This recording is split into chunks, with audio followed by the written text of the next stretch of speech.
Konnichiwa minasan. It's no coincidence that Japan is often referred to as a word apart from ours due to its unique and rich culture. So whether you are traveling to Japan for work or interested in its social etiquette, this guide is for you. Correct manners are very important among the Japanese. Also, as a foreigner in Japan, you should be familiar with at least the most basic rules if you want to fit in and cause the least amount of trouble. The first thing that you might be surprised about is the work environment itself. So you should note that in Japan, most offices don't have cubicles or other private offices. It's just one area where everyone's desks are cramped into one little island. So you might find yourself working next to your manager or boss at a daily basis with no walls separating you from each other. Another fun fact is that it's common in Japanese offices to address everyone in the room with a clear and loud voice to notice them when you come in the morning saying Ohayo gozaimasu or when leaving the office by saying Ittekimasu. So you should keep that in mind. In other contexts, that may seem a little bit off or weird, but in a collective culture like Japan is just usual. Japan's workforce has a higher proportion of part-time work compared to other countries, like Morocco. Some of this is because Japanese women tend to quit full-time work when they have a child, only to return as part-time labor after a while. This part-time work depresses the average more than in other countries. Full-time work in Japan involves longer hours than those in other countries. Japanese management style is often referred to as Theory Z. It was developed by a Japanese indeed. This theory explains a working culture inside the company which reflects the Japanese collectivism in a way that employees can become more responsible and capable of working on many different tasks. So another unique thing about Japan is the Jinji Ido, which means moving people around. So at the end of April of every year, bosses select some employees to shuffle them to move them from a department to another one. So if you were working in finance for like 2 years, well, poof, now you are working in HR just like that. So there is no one is safe from the Jinji Ido. So be prepared to witness the Hunger Games of the office. Japanese managers use non-programmed decision-making, which means gathering and analyzing information in order to identify and solve a problem. Managers make a decision based on the very first choice that meets the minimum criteria. They do not identify alternative choice. If you are visiting Japan, business cards are a must. Why? They show that you are serious and that you understand and respect their culture. First, cards are exchanged at the beginning of a meeting. Then, it is better to stand up when exchanging cards with persons of higher rank. Also, do not put the card into your back trouser pocket.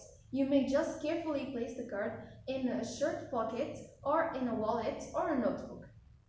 Finally, if you are at a meeting, place the card gently on the table in front of you.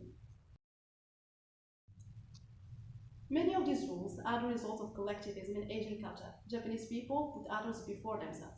Before you speak, before you act in Japan, it's important to consider how that will affect others around you. Manners are very important in Japanese culture, so people greet each other by bowing. Basic bows are performed by bending from the waist with the back and neck straight, hands at sides for males or clasped at lap for females, and eyes are always looking down. Overall, the bow ranges from a small nod of the head in casual and informal cases to a deep bend at the waist to indicate respect. There are strict rules regarding indoor manners in Japan which are related to footwear. Shoes are removed not only in the home but also in many traditional ryokan, Japanese style inn, some restaurants, temples, castles, and other historic buildings. The border between inside and outside is not the door itself, but the entrance area called genkan. Although located indoors, the genkan is still considered outside and is the place for people to take off and put their shoes. The Japanese commonly address each other by last name, but more than that, people rarely address each other just by the name, but usually attach an appropriate title to it. There is a large number of such titles depending on the gender and social position of the person you are addressing. San, this is the most neutral and famous title and can be used in most situations. Only in formal ones, San may not be polite enough. Sama, this one is more polite form of San, commonly used in formal situations and letters, but too polite in a casual context. Kun, it's used for boys that mean that are younger than you. Shan is used for young children and very close friends and family members. And sensei is used for teachers, doctors, and other people with higher education. The etiquette surrounding bowing, including the length, depth, and appropriate response, is exceedingly complex. For example, if one person maintains his or her bow longer than the other person expected, generally about 2 or 3 seconds, the person who rows first may express politeness by bowing a second time, and then receive another bow in response. This often leads to a long exchange of progressively lighter bows. Generally, an inferior bows longer more deeply and more frequently than a superior. A superior addressing an inferior will generally only nod slightly, and some may not bow at all. An inferior will bend forward from the waist. This implies a high power distance. People also tend not to speak loudly when traveling on public transport, so as not to disturb fellow passengers. In addition to that, smoking in public spaces is illegal in most parts in Japan, such as on trains, hospitals, and schools. So, very public areas have smoking rooms to use. Brief, Japanese society give more importance to collectivity. So, drawing attention to yourself as an individual is a huge no.